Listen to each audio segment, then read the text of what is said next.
We need our pre-show banner. Banner, pre-show. There we go. Yeah, so you're thinking of the people that need the show notes and Where the show notes? right? word, word of God, word of life. Like and subscribe. Yeah. Sometimes when I'm in the audio booth, I will say that to people. Have a nice week. Like and subscribe. Right. I think I may say that at Knowledge when I go. Hey, it's good to meet you. Like and subscribe. We did pick up some new viewers / listeners on the Star Trek cruise. So Did we thank now? you everybody for watching. I think we did one show after that. Yeah, we did one about 2 weeks ago because we didn't do Yeah. last week. I was in Wyoming, but we did one before. And I did a call out on the topic is Trek because that was the first one that I'd been on since the Trek / 80s cruise. I know. Fandango. Where was I going next? I opened a tab for a reason. Now I don't remember what I opened a tab for. Oh, Facebook. I need to share so people know we're out here. I got to say, I am the way WordPress. I mean, WordPress. Yeah, WordPress in my brain. 1Password works. Where I have, we got some shared passwords. It's no secret to anybody. Got a shared password vault, and on my laptop, it's set up for biometrics. Yep. Well, on this computer, I don't have biometrics. I've just got the actual little Apple keyboard, right? So Is which computer are you on? Are you on an Apple? yeah, it's a Mac Mac Mini Intel or Apple M1, Silicon? a Mac Mini M1. Okay. Keep Yeah. going. So yeah, the keyboard doesn't have a fingerprint reader, so I'm like, oh, I got to type in my password. It's like, and it's really long. Yeah, and see, when I use the password, that's the thing. When I use the password, yeah, it doesn't log into the second vault. I have to type in the password for that one. You can get an Apple keyboard with a fingerprint reader for that computer. Right. Yeah. I was going to do that for my iMac Pro, but it's Intel Silicon and it doesn't support that. Yeah. So I have to type the password. You have an option to upgrade. I know. I need to look into that. I actually really do like this keyboard.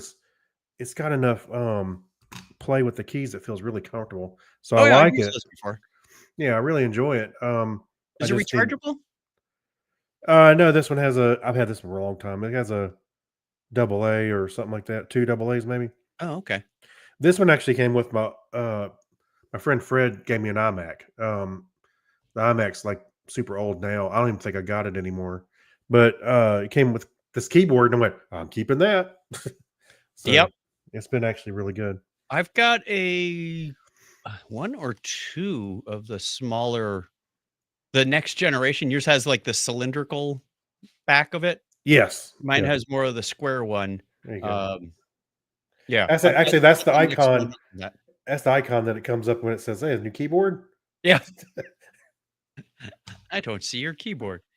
Anyway, thanks for joining us. Whoever's out there watching or listening at this point, we have nobody live, but that changes as we go through the show. Yeah. And if you're watching later, thank you very much. As we mentioned, we picked up a few new listeners / viewers on the Star Trek cruise. So thank you. We had a number of magnets and stickers that we were giving out. Don't know if anybody went to the URL. They probably thought it was a hacking site. It's a honeypot. Honeypot. Yeah. That's what our podcast has been described as. A honeypot. That's what we used to call the latrine on our old boat. And you'd pump the honey pot into the honey bucket, and then you had to haul the honey bucket up to the public bathroom. Right. That was a treat as it blue stuff sloshed around. Ooh, I bet so. Mm-hmm. Nobody move. Childhood memories. Nobody and we move. Didn't have hazmat anything. Right. Now you know a little bit more about what happened to my brain as I was growing up. That and making lead weights. Oh, you actually drank the blue water. No, I didn't drink the blue water. Some of it may have sloshed and got in my eye. Imagine getting dyed and then you come looking like the Blue Man Group. Wasn't that on the movie? No, not Batman. The Joker he fell into some other stuff. No, well, on Arrested Development, Tobias wanted to be a member of the Blue Man Group, and he painted himself blue. But Pass. what's funny is that as the episodes went on, Yeah. even after he stopped trying to be in the Blue Man Group, you'd always see like a blue handprint on the walls. You know, it just got left there. From his former life. All right, let's give a one quick sound effects are working. That means we can go. We can go. So we'll turn off the pre-show banter and we will go in 5, 4, 3, 2, 1. Welcome to Technorama. This is the show that takes a look at. No, I didn't do the show title yet. Back up. Stop. Start episode number first. Only the people watching the video will know that went wrong. Technorama episode 768. All the good jokes are gone. Then who's that sitting next to me?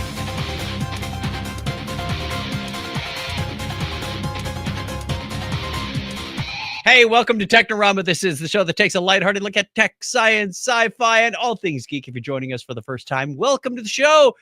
Thank you. We picked up a few new people from the Star Trek cruise. Thank you for joining us. If you're one of those crew members, cast members, or if you just stayed in your stateroom the whole week. Castaway members, like you did. Or if you didn't make the ship. Ooh, I got left on Costa Maya. that wouldn't be good. Hey, Shannon. How you doing today, Shannon? Shannon's here. All Yeah, right. there he is. Very cool. I'm getting back to the comments. Yes. Shannon from the parade. And if you are a returning guest, thank you very much. We appreciate you giving us your time. Either way, we appreciate you giving us your time. My name is Chuck Tomasi, and joining me right over there is Craig Stepp. How are you, Is it Craig? this hand? Oh, hey, Chuck. Okay. Craig has been making Muppets out of real people pictures all week on ChatGPT. I'm sorry. You know, ChatGPT upgraded their image, creation. You can do cartoons. You can do like Disney style characters. I've been getting all kinds of people sending me pictures going, this is a picture of you and me from 4 years ago. Yeah. Somebody posted, hey, don't upload your picture to ChatGPT. It'll just help, the algorithm. I went, if they haven't seen my picture online or yours. Right. It's a bit like when you register a domain, they go, would you like to pay extra for privacy? I said, oh, that horse left the barn years ago. Yeah, pretty much. So I've been playing with it a little bit. And I was fascinated with the way it was turning myself and other people into Muppets. But yeah, I did. What was the other one I did? I did several of them, and they really turned out pretty well. What I did was if you're a long time listener, we used to do these intros in our show. We hadn't done them in a long time, but I went through a couple of those, and I went, I'm gonna do one for Technorama with this thing, and it was the battery anxiety disorder. Yep. And I did I made it in the style of a 60s comic book, and you see the guy sweating, looking at a phone, and he's like with his hand on the side of his face, like, it was hilarious. I should have used that in the thumbnail tonight, but and I did another one, Joust in the movie, which I really love the way that intro turned out, but I said, I'm gonna do that one, Technorama, Joust the movie. That one came out a little weird. I looked like I had no neck. It just went and no teeth. Yeah. Hey. But get off your ostrich, kids. It did look pretty funny. It put us on a couple of ostriches, and we had swords in our hands, so it was close. Yeah. All right, let's move on to the listener feedback. We've got quite a few this week from different vectors. Letters. Oh, we get letters. We get your letters every day. Oh boy. Mailman, mailman, mail today. Oh boy. Reach right in and pull one out. Oh boy. Those letters. Oh boy. I love those letters. Let's find out what you got to say. Not here. Oh boy. Mailman, mail today. Maybe he's saying Doughboy. The Pillsbury Doughboy. And by the way, I hope you like the way I did this. Instead of us pulling up Facebook and digging for the comments, I just pasted it in here. Ah, that's what you did. Yeah. Okay, I was going to read that as a separate email. Well, our question of the week is what seemingly mundane everyday task would be exponentially improved or hilariously worsened with the addition of a rogue AI assistant? And what would its first, quote, helpful, unquote, suggestion be? We got one response. Yeah. I shared it a little late this time. That's all right. So it's from Steve London, loyal listener and patron. He says, asking AI to answer the Technorama podcast question of the week. So I did. Yeah. All right. Imagine this rogue AI assistant decides to improve your grocery shopping experience by hacking into your refrigerator. It starts live streaming your fridge's contents to your social media with captions like, Steve's fridge desperately needs kale. Meanwhile, it also suggests bizarre food pairings like marshmallows and pickles, claiming they're trending on obscure cooking forums. As if that weren't enough, it reorganizes your cart for maximum efficiency, mixing eggs and fragile items under canned goods. And when you're at the checkout, it might override the payment to buy every item with a separate transaction to keep detailed spending data. The result, an exponentially longer shopping trip and Yep. public embarrassment. Boy, Steve's AI sounds like it's did a little too much LDS in college. I was watching a quick comedy clip. Speaking of the checkout counters, this guy says, "I cannot go to the. I have to go to the self checkout. I cannot go to the checkout with the lady because I really don't want to have that conversation." Okay. You get to the checkout counter because she's always going to comment on what you bought.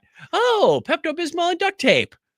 Like, I picked those at random, but since we're going there, Pepto Bismol is plan A, duct tape is plan B. Plan B. All right. All right, we have another comment from Steve Cody. He writes and he Oh. says, "Hi, hey guys. Thanks for the postcard. We sent digital postcards to our patrons this year of some of the antics we got up to on the Star Trek cruise." He says, "Thanks for the postcard. You guys have the most fun. Ha ha." I don't know, most fun, but we certainly have a lot of No, fun. when we're having fun, we say ha ha. I think Oh, is that what we're supposed to say? ha ha ha Ha ha. Yeah, ha. we're the knights that say ha ha. He says, "I was just thinking, I've been listening to you since, I don't know how long, like 2006, 2007, Yep. back when before my voice cracked. Anyway, of all the tech folks I know, I'm surprised you aren't into ham radio. I Oh, I have got a been story a about tech that a nerd little bit. all my life and just got my technician license. You guys should Oh. join the club. It'll be fun. Anyway, I always enjoy listening to you. Been lots of fun on lots of flights, starting an episode, hearing Craig say, unfasten your seatbelts and disregard all safety regulations. Wow, that is old. Yeah, that's been a long time ago. See you later, Steve in Columbia, SC. Okay, ham radio time. Go. I've had a little bit of a history with ham a little bit in the past. I've had some friends that had ham setups, and I was very interested in it. It's just I never did the work to actually do it. But I've been in this back in high school and even before with my Mhm. dad, been into CBs and talking on radio. I know CBs are a little bit different than ham, but I've always loved that world, and I would be kind of down for to get into the ham radio. It's just the expense of buying all the equipment, but it could happen. You know, I might be able to do that. I'm trying to come up with a use case. I have a lifelong friend, Scott Reynolds. You've met him. We have a monthly call, and inevitably part of that 2 to 3 hour call, it's a good call. Is 2 to 3. Wait a minute, you just say 2 to 2 you to could be 3 hour call. you could save the long distance charges and just do it on ham. We don't have long distance charges anymore. Everything's I know. unlimited data. That's where I'm going is what's the use case when I can contact people all around the world for basically an existing infrastructure? Well, when your that we've power got? and internet is out because of the I zombie know, I apocalypse. know. There's that. There's Yeah. the whole, but if your power is out, you're still going to need a battery backup for the radio, right? Mhm. There's also the antenna situation. How do Oh, you yeah. get an antenna on your house that's respectable without your wife complaining? I could do it. I So hear, yeah. you could do it there easier than I could do that here, or Scott Well- could do that in Appleton. But My problem is Yeah. height, because I'm kind of You're where I'm kind of at. short.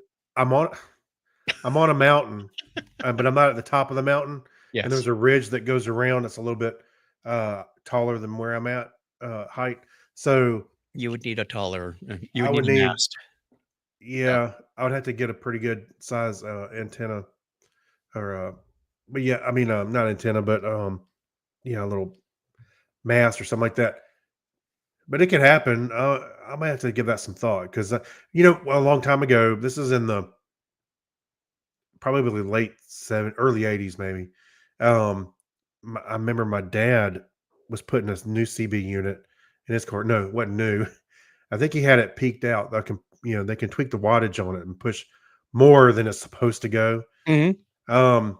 But we put it in, and I remember him, trying to talk to some people to make sure everything was working all right.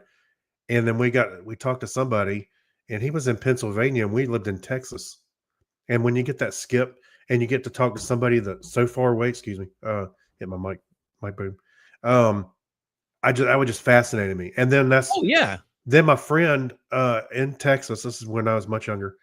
His father had a ham radio set up, and he had an antenna that a horizontal one that went across the roof line, I believe, Mhm. if I remember correctly. And we talked to somebody. I forget how far away was it. It wasn't Australia, but you got repeaters, and then you start adding repeaters, and that kind of world fascinated me because you can actually make phone calls using equipment. You Mm. know, there's so much you can do. But I know the world's a little smaller place now because of the internet. Right. But I always think that kind of stuff's awesome. So I'm about to give that some thought. We are of a similar mind on that. I don't think I'd be able to get another hobby slash stuff Guess what, Donna? plus the I CSO. decided to. Yeah, no. Unless something else went. Like, sure, you can do that if you shut down the studio and put the wall back up so we have 2 bedrooms. There's gonna be a trade-off. No, And I'm no, not wait a sure minute, I'm gonna Donna. take it. I got to have the studio to talk on the mics. Yeah, one of them will be the radio, the ham radio room, Yeah. the Radio Shack. Right. All right, we have a voicemail also from an unknown source. To refuse, hang up now or stay on the line for additional Did options. she say beam up To hear now? the billing rates for this call, say or dial 9. 9. The 9! billing rates for this call. Did she say beam up now? Listen to that again. Hold on. Takes us a couple seconds to go. There. Listen close. I think you said beam up now. To refuse, hang up now or stay on the Oh. line for additional Hang up options. now. To hear the billing rates for this call, All right. We don't need to hear the billing rates. Yeah. I've been getting a phone call. I thought I'd blocked it, and it still came in, and they would call in unusual times and leave a voicemail. And by the time the voicemail picked up, all you heard was 523. You got a Yeah. number station. Yeah, I was like, I think one time I picked up and it because I was expecting somebody here at the house to do some repairs, and it was they made it sound like a law firm. I was like, I'm hanging up. I don't need any. I'm not dealing. I don't need anything. I don't know anybody anything. I got one on my phone because they see the 920 area code and think I still live in Wisconsin. So they asked me to vote for them. No, that ain't happening. So that was my voicemail today. I'm getting a lot of random messages on Telegram. And I only have Telegram because that's where my ukulele community is. Oh, okay. So you get the random, are you going to the party tonight? Sorry, wrong number. Oh, isn't this my friend Hannah? No, No. Hannah here. I do not reply to any of those. I usually just, well, it may be somebody in the community that I don't know, and I want to give them like 2 questions, two possible answers, and then it's block and spam. Yeah, so I think I've had like 3 of those this week. It's getting really irritating, and then it makes me want to just uninstall the app. I did that with what's the other one? WhatsApp, because I was getting a whole bunch of those, but I reinstalled it and haven't been getting that lately. So I think we reinstalled it because we thought we could use it on the cruise for some reason. that and somebody like a former coworker asked me to do that. But yeah, there was 1 or 2 people that are legit on WhatsApp, but I don't use it all that much. It's one of those apps that I can actually keep the notifications turned on. They're so infrequent. It's like my Outlook now. The only thing I use it for is like I have one account on Outlook that I get maybe 2 mail a week, and I don't want to miss those emails, so I leave it on my phone. It's like, that never would have happened at ServiceNow. No, believe me or not, that's not the case. I have to use Copilot to kind of comb through a lot of those now. Oh boy, I get so much. I'm like, hey, tell me what should be on my radar for today, and it gives me a list. Just kind of nice, yeah. Or do that when you go on. Well, you don't need to, but when you go on PTO and you come back, it's like, hey, what should be on my radar for the last week? And it highlights a lot of things, and I go dig deeper. That right there is the number one reason I enjoy retirement. I don't have to do a whole bunch of last minute work to get ready for PTO, and I don't have to fear my inbox when I get back. Just your spouse. We got back from Wyoming on Monday at like Tuesday, 7:30 a.m. because we had a dark 30 flight from Billings, Montana down to Phoenix. Right. Stepped in the front door. I'm tired. I'm taking a nap. There you go. Got up, went, now I can look at email or whatever. So it doesn't matter. Well, AI is making some things better. I think so. But I am missing the people. Let's move on to the history segment. All right. First, we got to close out the feedback. Oh boy.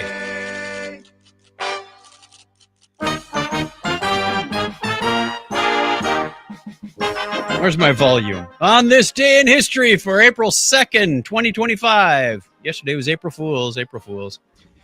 This is the 92nd day of the year in the Gregorian calendar, and there are just 273 sweet days remaining in 2025. It was on this date in 1513, Spanish explorer Juan Ponce de Leon came ashore on what is now the U.S. state of Florida, landing somewhere between the modern-day city of St. Augustine and the mouth of the St. Johns River. In fact, there is a Ponce de Leon lighthouse down there. Oh, that's that cool. Must have helped him navigate it. Yeah, that's pretty nice. Steer for that lighthouse with my name on it. Yeah, turn. All right, it was 225 years ago today that Ludwig von Beethoven led the premiere of his first symphony in Vienna. Oh, according to Bill and Ted, it's Beethoven. Yeah, Beethoven. I meant to say that, actually.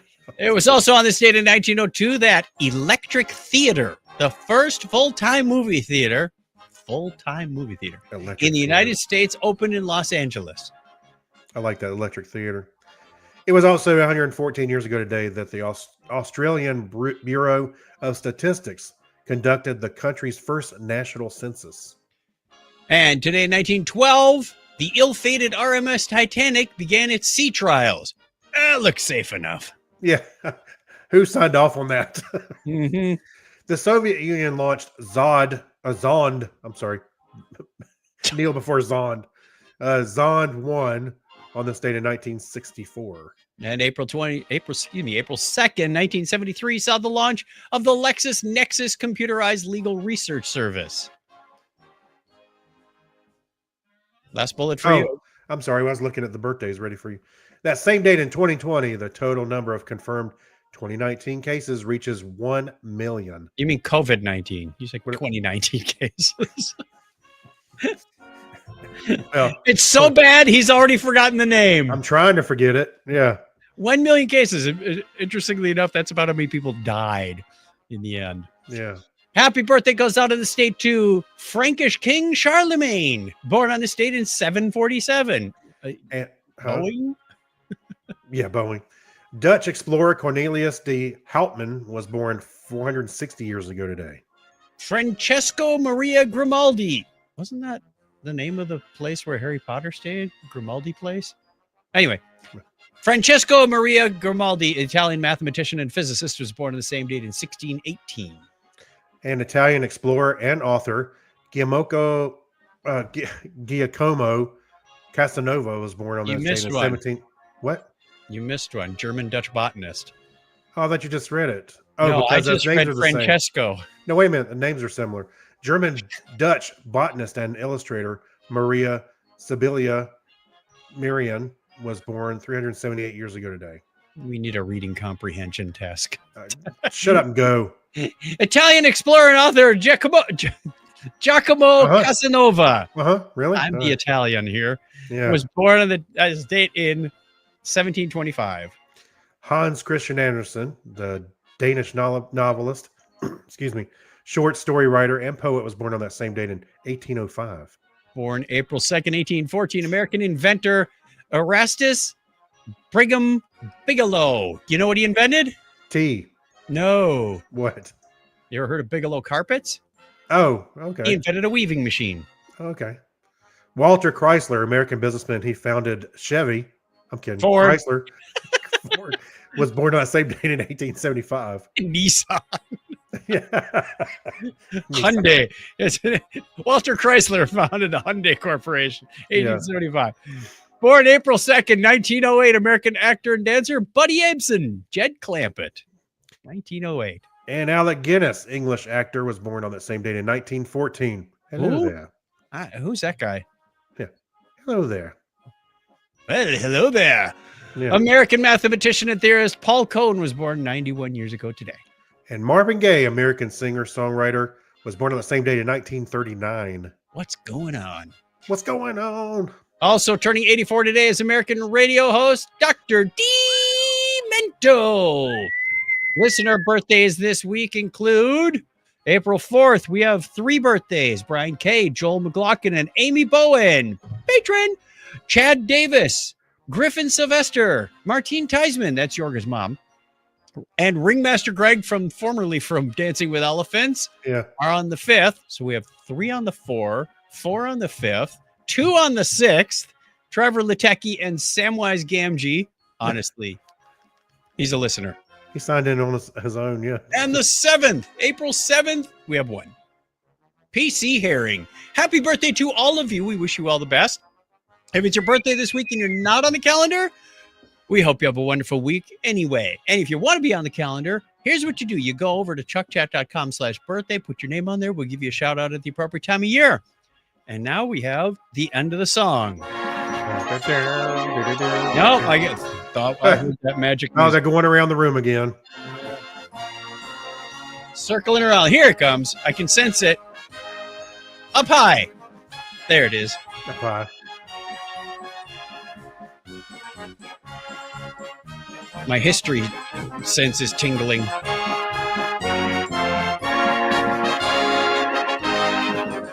That's the way it was on this day in history for April 2nd, 2025. Yay! All right, we need a random news button. Oh, great news, everyone. Well, it is kind of great news. They say warp drive may be achievable sooner than expected, the study finds. Oh, All we we can finally need to get off do this is solve planet. All we need to do is solve a few serious physics problems. Oh, So, I got Chat GPT here. Let's figure it right, out. yeah, that'll help. ChatGPT, where can I find some negative matter? Over there in the media corner. Wow, that's a throwback for some people. Yeah, it is. All righty. Well, for science fiction often influences the way science goes. We've all seen this in Star Trek with communicators becoming flip phones. And, well, we don't have transporters yet. That would be nice, too. Mhm. There is a theoretical physicist in 1994, theoretical physicist Miguel Alcubierre introduced the idea of space-time bubble that could contract distances ahead of a spacecraft while expanding them behind, which sounds an awful lot like how they explained it on Star Trek. Yeah, I think so. His model, known as the Alcubierre drive, I could be pronouncing that wrong, so they should just shorten it up to warp drive, suggested a loophole, or maybe the Cochrane drive. I love how they put this. It could be coming sooner than you think. I'm like, yeah, Zephram Cochrane is going to be working on that shortly. Yeah, that's right. We have less than 39 years till first contact day. Well, Get cracking. Yeah, actually, first contact day is well, not the actual year, but this week. You want to know when it is? I have a countdown for that. Oh, do you really? First contact. It's the last thing in my list. 38 years, 4 days. All right. I don't know. Do you think we can make it? Is he born yet? No, I'm saying, do you think you and I can make it? I don't. Oh, then it wouldn't be called the Cochrane Drive. We're going to be really old men in 38 years or 34 years. We'll be still doing the stupid podcast. Probably. All right. Anyway, they said, says, yet a major hurdle remains. Einstein's theory dictates that as objects move faster, their mass increases, making acceleration exponentially more difficult.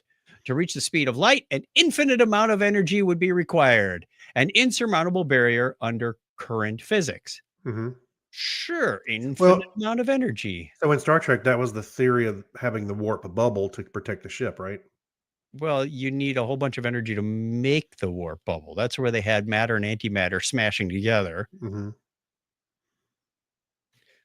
You just got to build those warp conduits and warp coils and align the dilithium chamber. How did dilithium fit into that?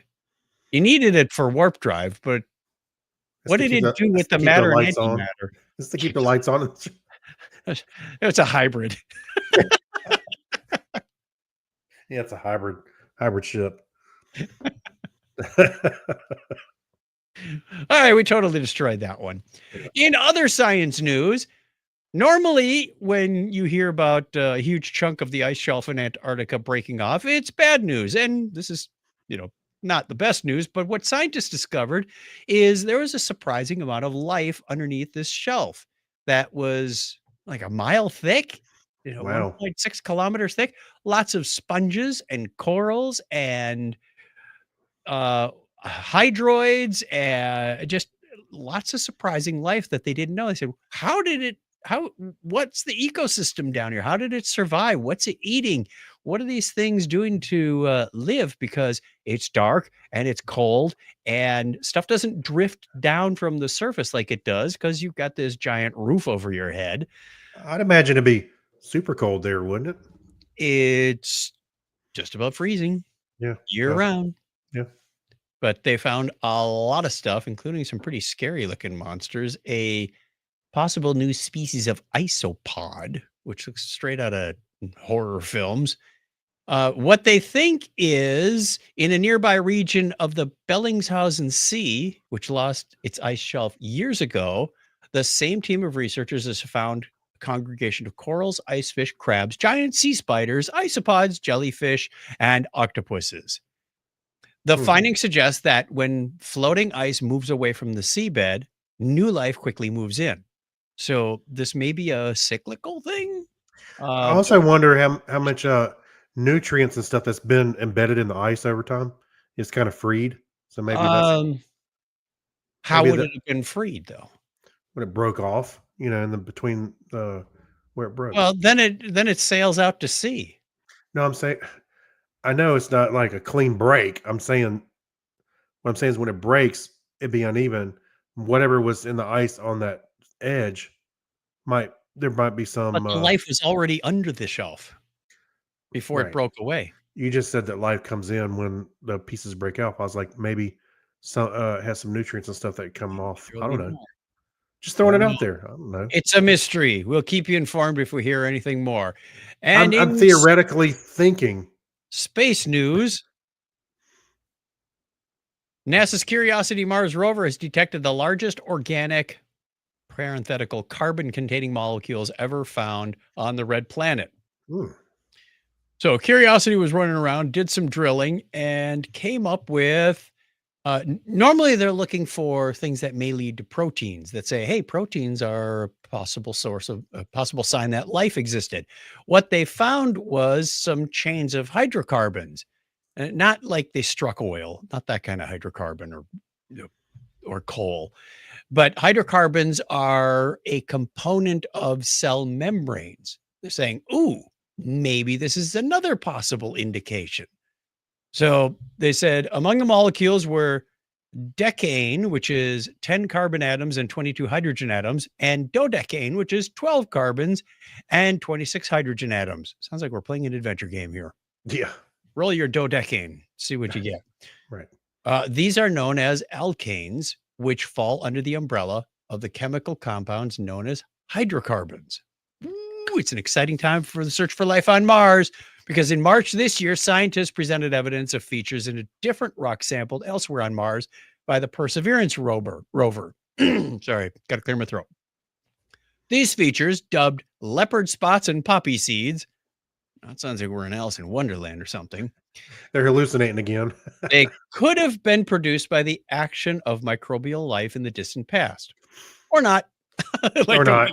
I love that sentence. Right. The findings were presented at a U.S. conference and have not yet been published in a peer-reviewed journal. So, lots of new data, no conclusions yet. It's But pretty cool. this could be getting interesting. It's amazing. Curiosity's been up there for 13 years, Yep. and it's still working away. All right, quick shout out to the chat room. We have this show every Sunday-ish at 8:30-ish. But if you subscribe to the YouTube channel or Facebook, you will get a notification when we go live. We had to push this one from Sunday to Monday recording because stuff interfered. You know, life happens, and we don't get paid to do this. We appreciate the patrons, and we'll give them a shout out in just a little bit.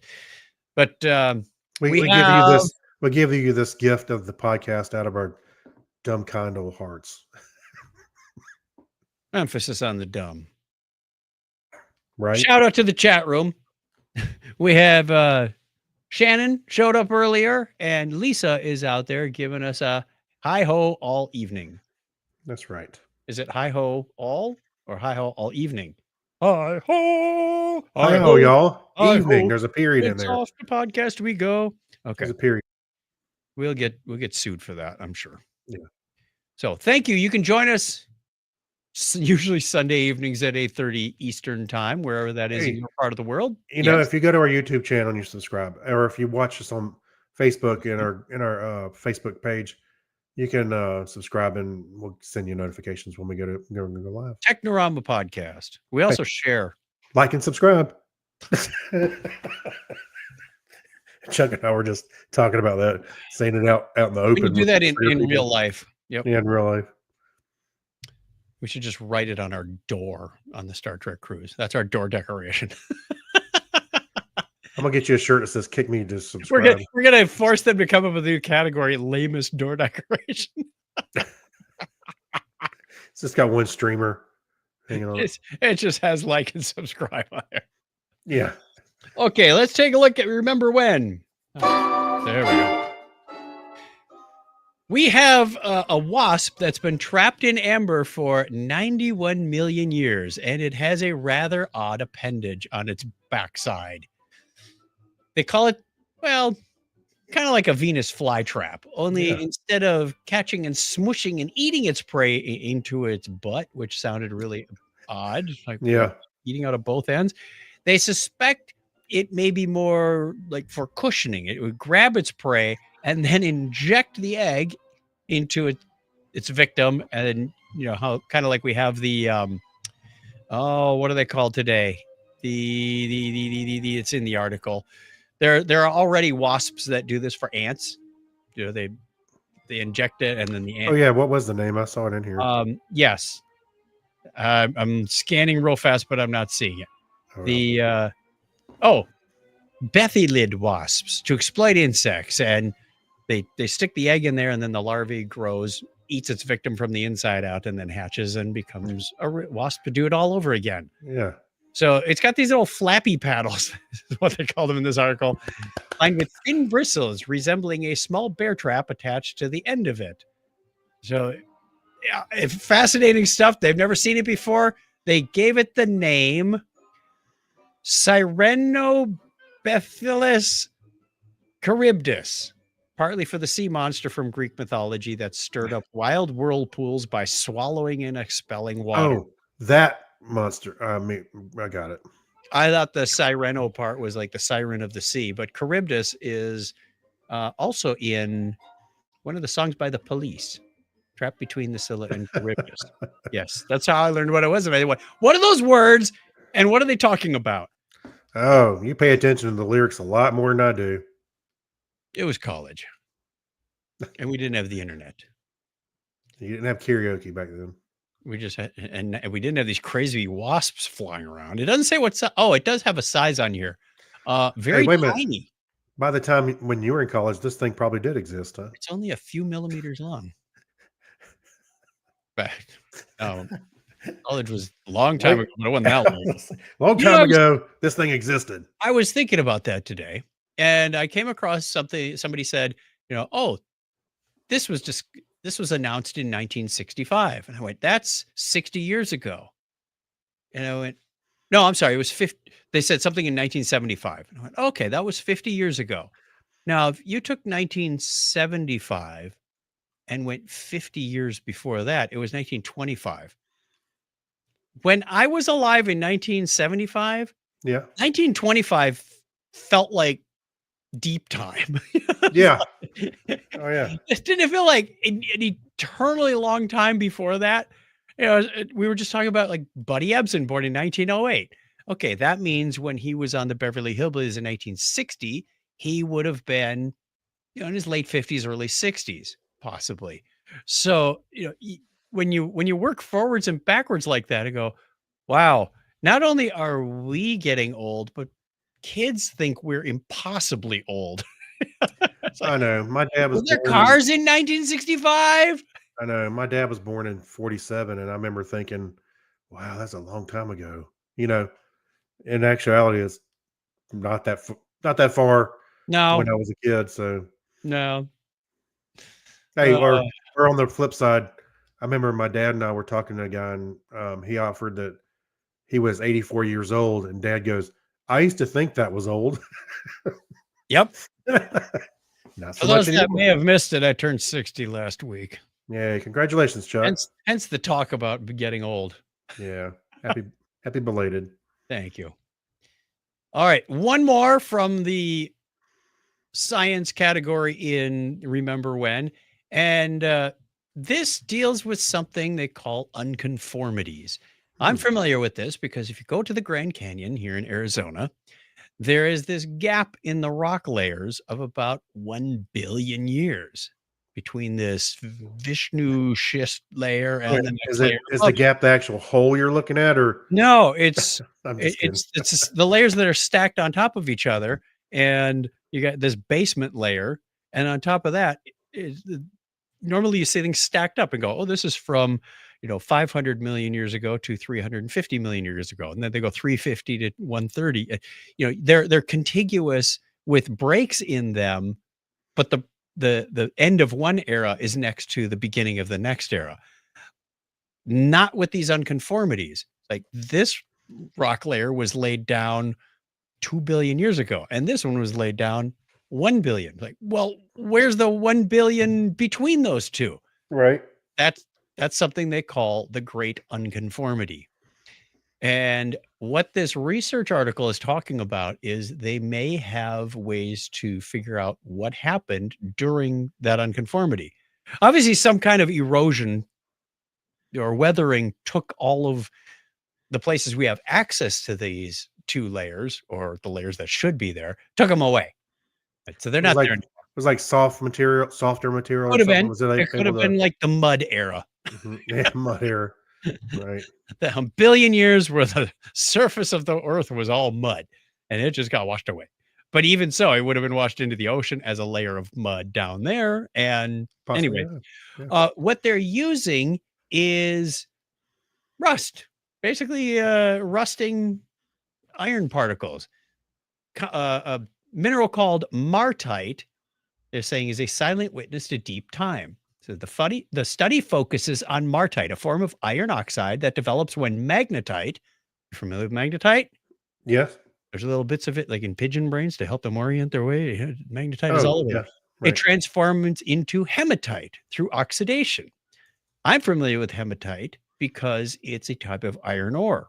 When I lived in the Upper Peninsula of Michigan, there were hematite mines. In fact, the town of Ishpeming, their high school team is called the Ishpeming Hematites. And we used to go shipwreck diving on a boat that had some low-grade iron ore called hematite still in the cargo hold. So that's just a little sidetrack. Though martite retains an outward appearance of magnetite, It contains microscopic hematite crystals that can tell a very different story beneath the surface. Using advanced tools like scanning electron microscopes and the UTH/HE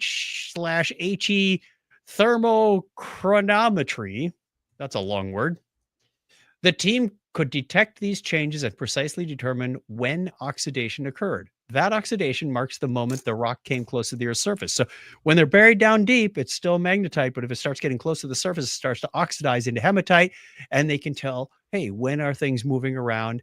And Jensen and Alt applied their method to samples from 1.7 billion year old rocks located below major unconformity in the Colorado Front Range west of Denver.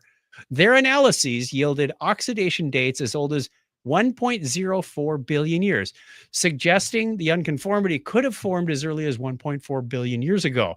Now, this date pushes back the likely formation of some parts of the Great Unconformity by hundreds of millions of years, challenging the prior assumptions that tied the unconformity's origin to that period of global glaciation. You've probably heard of it, called Snowball Earth, which began around 635 million years ago. So they're kind of going, no, the evidence that we have, again, still early, the jury is out, but it looks like Snowball Earth did not cause or was part of the Great Unconformity. Okay.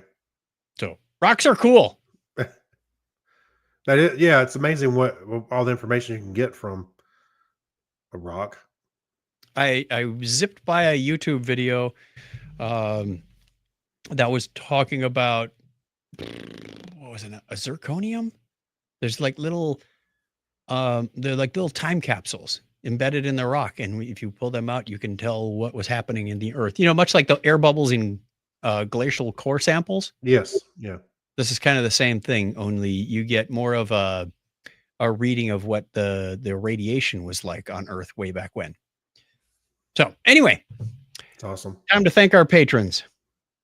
Yes, we're nerds. We like this kind of stuff. I do like we this do kind too. of stuff. All right. Thank you to our patrons, including Alexis Duran, Amber Elstad, Amy Bowen, Avner Braverman, Ben Vaughn, Brad Miller, Brian Brown, Chris Martinez, Chris MC, Dandy Mancoyer, Dean Jensen, Denise Inglis, Gary Lindros, our newest member, Jason Pollard, John Clifford, John Noble, Jorga Schrauen, Crazy Joe, Kyle Nishioka, Leon, Mark Kilfoyle, Mike Wills, Saturday Morning Media, Stephen Weshy, Stephen Cody, Steve Therian, Steve Webb, Steve London, and Tim Cook. And you know what? I give a salute, an honorary salute to all the people who used to be patrons as well. Thank you to everybody who supported the show over the years. It means a lot. I've been importing a lot of the data. I wrote this past week, my hobby / mission was to create an integration that would pull the data out of the Patreon APIs, which are not sane by any stretch of the imagination, Right. and put them into Notion tables, which is quite easy. But it was a lot of scripting and a lot of fun, a lot of challenge, a lot of learning along the way. And I can see the data in new ways now that I have it in tables that I am the master of. So if you want to be part of this table / data import, and I can refresh them whenever I want, which is going to be about once a month. If you want to be part of that, you go over to patreon.com / Technorama podcast. And for as little as $1 an episode, you too can get that. And I also noticed when we were on our Patreon show, we have a special episode of Technorama, a lot less produced, but Craig and I talk about whatever topic we're going to be talking about that integration this week, by the way. That's one of the two topics. Sometimes we talk about Shakespeare, and sometimes we talk about Did other I intellectual. miss the Shakespeare week? Yeah, I was No, talking though I regretteth that I methoded. methoded, right? That's the kind of the way it went too. Patreon.com / Technorama podcast. I was looking at the stats on that. Not all of you are receiving this. There is an RSS feed available from Patreon. You can Oh. put into your podcatching client. I saw the stats on the last show, and about half of you are actually downloading it. Whether you're listening to it or not, I can't tell. But that's Well, you can go to the website and play it, but you can go, yeah. But so it said still registers as a play. impressions were about half. So thank you everybody who supports that. I'm gonna shut down the music and shut down the music. And we are going into the final stretch of the show, which we call Pass Me the Remote.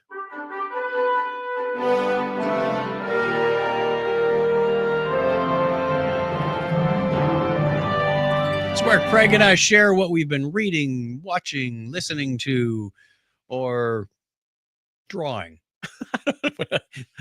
other artistic forms that we've been participating in.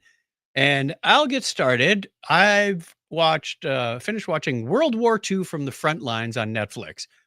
Theoretically, I saw this before, and some parts did look familiar, but you watch enough World War II documentaries, some parts will overlap, and you go, I think I've seen this. It's a fully colorized, very much restored version of the various aspects of the things leading up to World War II, the actual Axis powers aligning and taking over, and then the turn of the tides and the bomb and the stuff afterwards. 6 parts, I believe it was. And I went to the episode list and I saw all of them had the little red underline on Netflix. That's Netflix, what I was going to say. please put a check mark on the shows I've watched so I can see it from the main index. So I don't do It'd this. be really cool is even if it had like a red corner. Right. Yeah. Some indicator like you've watched this. A big X. Because you're now starting to recommend things I've already watched, which is kind of stupid. But I think also it depends on how far back you watched it, because I don't think they'll go back and do a database search for probably within the last 5 years that I saw it before.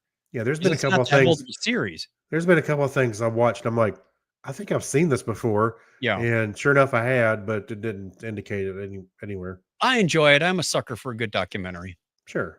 All right, what have you got? Well, okay, so I think I mentioned this before about Pop Culture Jeopardy. I think so. It's on Amazon Prime. Yep. We're continuing to watch it, and it's fun to watch. I actually got some answered some questions. The questions are it's for various eras in pop culture. So there's a lot of newer stuff. I'm like, I don't know the names that they just spit out there, but there was a lot of things I was answering this last couple times. I was actually what's the one, the Final Jeopardy, and it was so simple. I went, oh, and I answered it before it even broke. But you have to buzz in, Craig. You can't just yell out an answer. What I'm saying is I answered it, and 2 teams got it wrong. I was like, how did they get that wrong?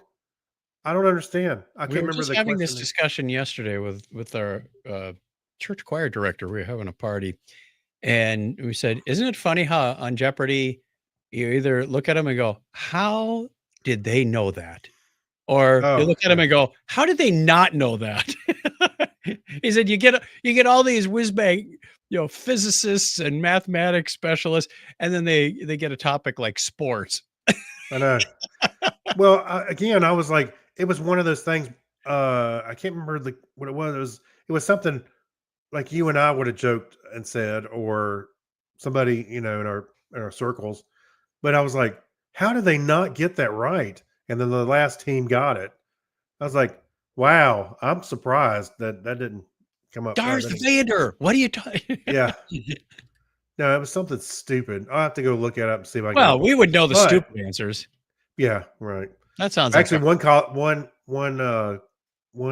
was stupid answers, but all the answers had to have the word stupid in it, and there was a reason. There was a reason why it was in the answer. I was like, oh, I got this column, this category. But I really like it. Colin Jost does a great job hosting it, and there's a good variety of different types of people on there, and each podium has 3 contestants. Okay. So they're really teams. There's 2 teams of 3. Or, okay. Sorry, 3 teams of 3. Almost so on the Family Feud kind of thing. So on the board, there's obviously double Jeopardy, and they do a triple Jeopardy. So it's a question that has 3 answers, and so the 3 people on the group have to answer it. Each one answer it, and they get it, or another team can steal it. Okay. So it's a lot of fun. Like I said, there's a lot of stuff. I'm like, I have no idea who they're talking about, but it's pop culture to somebody.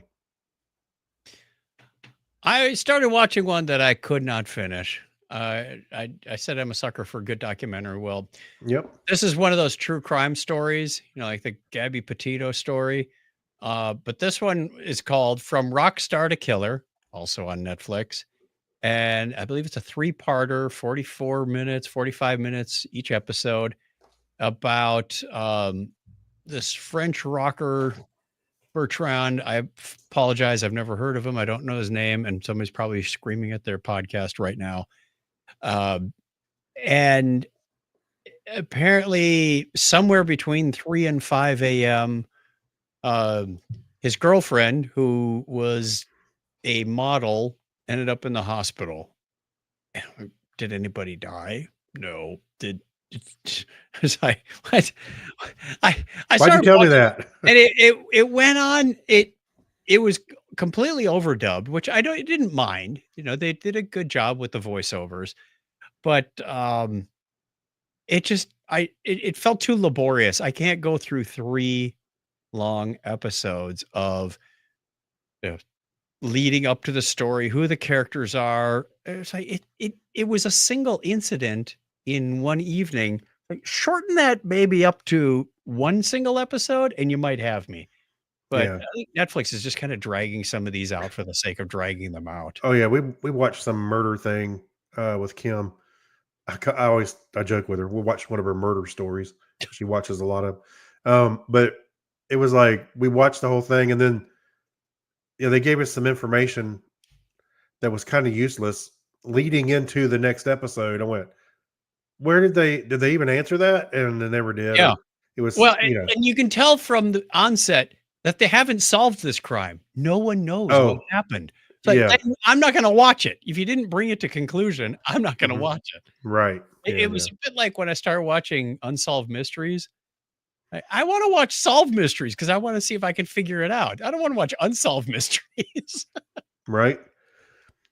Right. Yeah. What else you got? We just finished Reacher season 3. I need to put that in there. Season 3.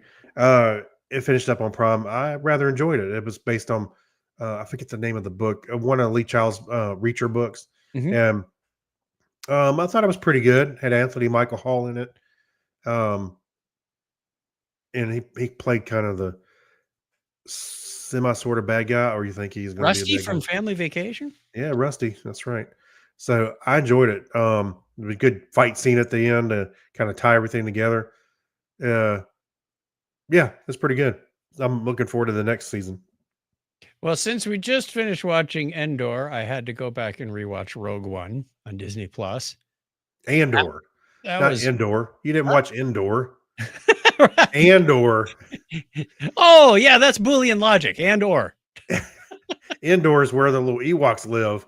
Yes, I always get those mixed up. Yeah, Oh, they were on a moon of Endor. that's true. Yes. Anyway, Rogue One, there was a lot of stuff in there that I forgot. It actually moved along more than I remember. I thought it was kind of a slow movie the first time. Yeah. Like, no, they keep going. Oh yeah. And, watching, how Saw Gerrera is interwoven in this story, and, just all the bits and pieces of how this group comes together to become Rogue One. The part most people remember is the end. It's like, Oh get yeah. the plans, open the door, can't open the door, here, take it. Yeah. They really paint Darth Vader in that fearful dark mode. Like, man, he was The scary. badass. Yeah. Yeah. Didn't the AI generated Moff Tarkin didn't really work that well. He looks a little stiff now. I thought he was Leia, better than Princess Leia. Leia was only on screen for a little bit, and she only had a couple of words, so easier to animate. But Tarkin had a lot more words, Yeah. and you could tell James Earl Jones did this in his later years because Vader sounds Tired.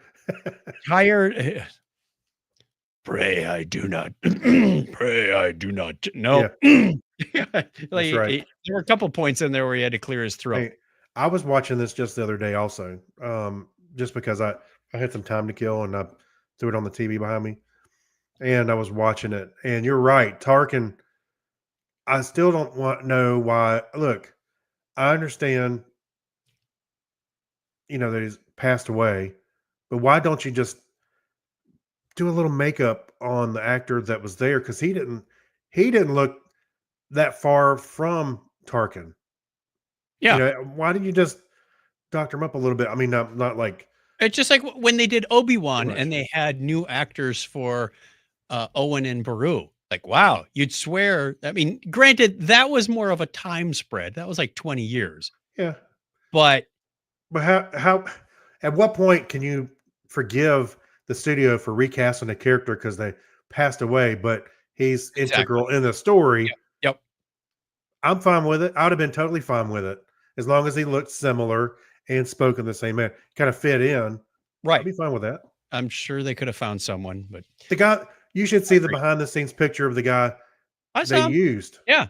It looked just, Yep. yeah, he looked close to him. Yep. So, All right. You got one more? oh yeah. So we're still watching Yellow Jackets.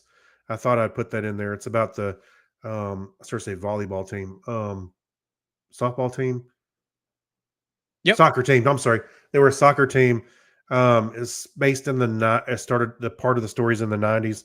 The soccer team crash lands on an island, and it's they're going through trying to survive and the craziness that ensues. But they go back and forth between the younger selves and the older selves, as far as like they're adults. And so they did a really good job pairing most of the adult actors looks with the ones that they use in the younger scenes. They look really good. They kind of fit in. It's easy to go, oh, that's so and so, that's so and so, between them all. So really enjoying it. We're getting down to the wire on season 2. So yeah, I just thought I'd throw that in here again. I know I've talked about it before. Cool. And another repeat on here is Daredevil Born Again on Disney Plus. Enjoying this very much up through episode 6. Yes. I don't like that I have to wait a week. In fact, they skipped a week and then doubled up last week. I know. So I'd rather binge it, but I don't want to wait till the end to binge it because it's so good. I want to catch it every Tuesday. Yeah. So enjoying that very, very much. They're leading us in an interesting direction. Just when you think you've got a thread that's going to go all the way through, it's like, oh, they cut that one off and they're starting another one. Like, Yeah. what's going on here? Yeah. But I started to watch it, and I was going to watch it with Harrison, but Harrison's life has taken a little turn, and now he's back in Atlanta. So I'm like, I'm gonna watch it. I just got to watch it by myself. I also started another show. I'm not going to mention it yet, but it is recommended by our good friend Scott Tyler on Paramount Plus, and I'm 3 episodes into a 3-season show, so I'll give you a little more info on that when we. Not even going to tell us the title. No, All No. right. because we're already at the top of the hour and All right. want to get this. I did throw a number of videos into the Geek Library, including one called Notepad Messed with Your Mind. Okay. Like if you put in the word Bush hid the facts, save the file and bring it back up, it comes back with just square boxes, like it was encoded wrong, which is exactly what happened. If you remember E-Machines, there's a video for that. Oh yeah, I remember those machines. Those Looks computers. like the search for MH370 may be back on. And another video from Dave's Garage, Dave's Workshop, whichever one it was. He's got 2 channels.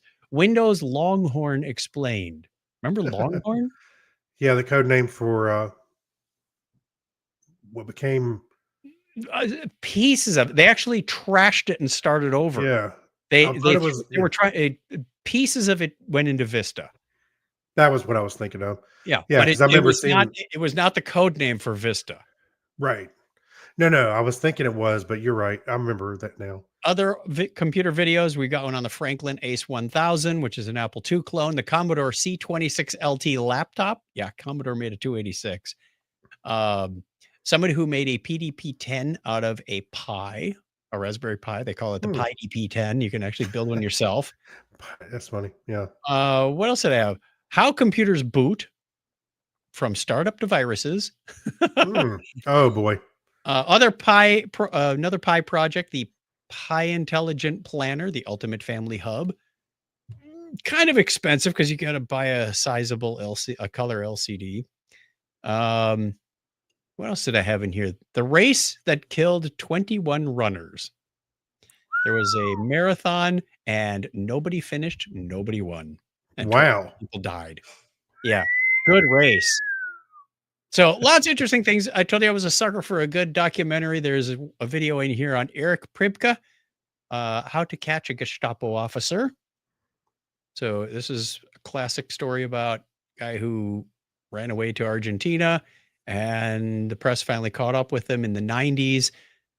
Sam Donaldson was actually the ABC reporter that was flown in specifically for this. And he was like a dog on a bone with this guy. It was fun Really? to see the actual encounter when it happened.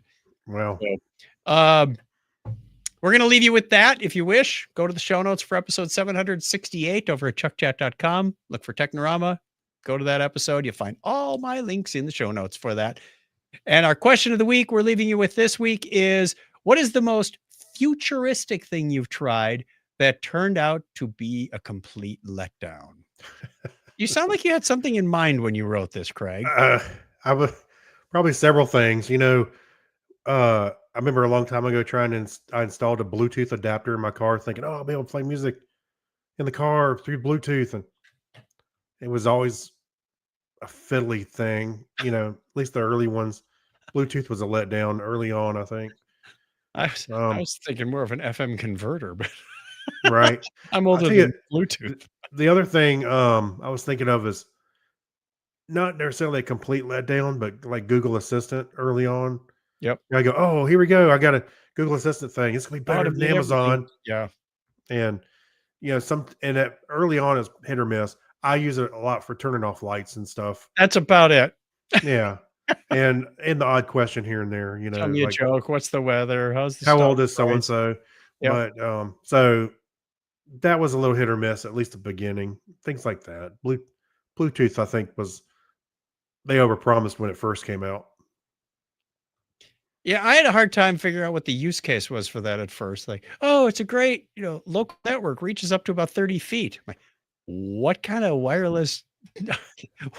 What's the Actually, point? I want to say that right around that time, it wasn't soon. I mean, it wasn't too soon before Bluetooth that Wi-Fi really started to become popular. Yeah. And so I just got my head wrapped around Wi-Fi. Then Bluetooth comes along. I'm like, why do we need another little network? What's a personal network around me? What's the point?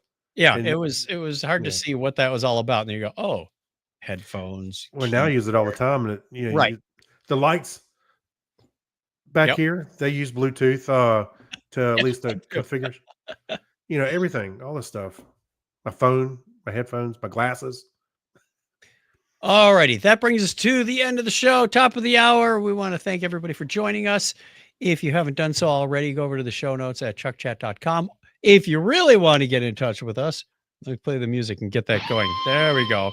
Really want to get in touch with us, you do what that whatever caller that wanted us to hear the payment plans. Right. Call 707-530-2428. 707-530-CHAT is how you can get a hold of us, or email us at technorama@chuckchat.com. We'd love to hear from you. Find out what you're up to, where you're going, where you've been, where we're going to be. Maybe we can meet up someplace, because I'm doing a lot more traveling these days now that I'm in retirement and over 60. Yeah. Man, that makes me sound old, doesn't it? You're not over 60. You turn 60. Well, I guess technically you are by a week. No, cottage cheese turns. People don't turn 60. So I'm ergo, you must be cottage cheese. Craig is pushing 60. Like, get it away from me. Yeah. All right. Yeah. Give me a binary high five. We're out of here. All right. 101.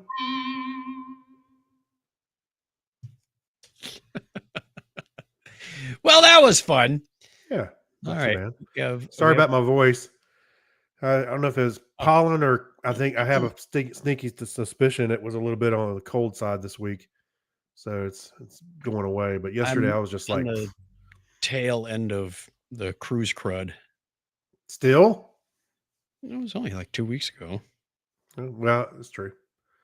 Oh, three now. We got him on the 9th. Yeah, it should be past it by now. Yeah, that stuff It's just just- kind of drags on with. It's just now that you're 60, it's just regular fatigue. Right. You just Set don't in. feel the same way you did before. No, so you recovered from whatever you had. Now you've got a case of the age. Wake up in the morning and just something new hurts. Like I Oh, went no. for my morning walk. Why does my ankle hurt? I didn't do anything to my ankle. Why is my foot just dangling off my Is this supposed to do that? All right. Thank you, My everybody. for arm watching. normally doesn't do this. We're gonna sign off and record the Patreon show. But we'll see you next time. Bye, Cheers. everybody.